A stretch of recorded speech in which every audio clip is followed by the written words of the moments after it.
my preteens make fun of people with accents that are different from theirs. This one's a big one. How do I educate them? This one's tough for me because I've been fortunate to grow up in a very diverse family and diverse community.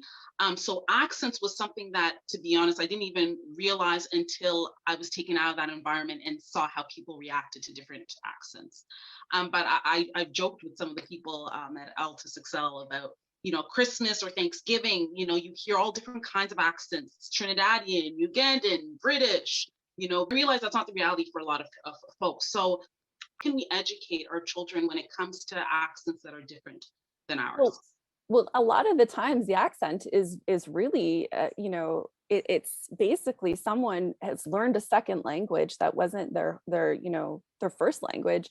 And so when English is your second language, it's obviously going to be kind of a challenge to get the accent right, the English, pronunciations correct. I mean, I'm the same in French. My French is not going to sound great because I have to practice. It's definitely a practice thing. So, having that kind of understanding that this is a second language, that's like an amazing feat, like to me, I look at it like, that's amazing to be able to speak a second language and live in another country that, doesn't speak your first language. That's, it does have a lot of difficulties. And so speaking to your children, and hopefully by preteen age, you've got a base formed with regards to empathy. So, having that conversation can be a lot easier if there's already a lot of empathy sort of within the child's like sort of schema, and sort of their personality. They've just grown up with lots of empathy. So it's a little easier to have those conversations, but just stressing how difficult it can be for that person when they're an English language learner,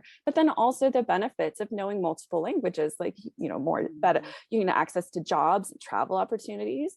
And so to support that, I would suggest, I mean, it's maybe not all suggestions are going to be, correct or even like apply to you or your family. But I would watch more movies and shows in different languages with subtitles, just to sort of like expose them to, this idea that there's other languages. And if you don't understand something, it's very difficult. Listen to music in different languages, and, travel to other countries if it's within your means, and obviously not during a pandemic when we're allowed to. But if you can't, sometimes just taking a day trip to some diverse communities can help, right? So in Toronto, we have lots of festivals that can help celebrate that and expose them to lots of different cultures, lots of communities that are full of all these like diverse accents. So I think just exposing children to all this diversity is going to help with that and create lots of empathy.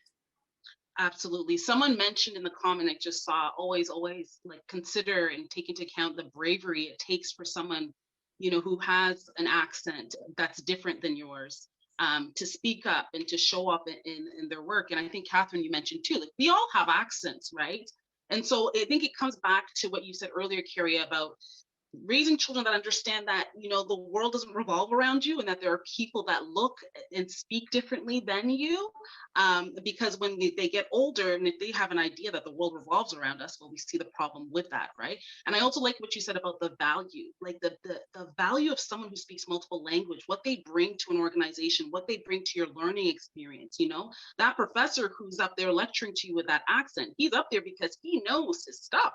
You should be honored that you can learn from that individual, and their lived experience. So I think, yeah, when talking about accents, I think there's so much to learn around around that. And what you said about the sliding doors, the windows, and kind of seeing yourself and then seeing into the world of someone else, and then stepping into what would it be like, back to empathy. What would it be like if I was in that person's shoes, in a different culture, speaking a different language, learning a different language. So I absolutely love that. Thank you so much.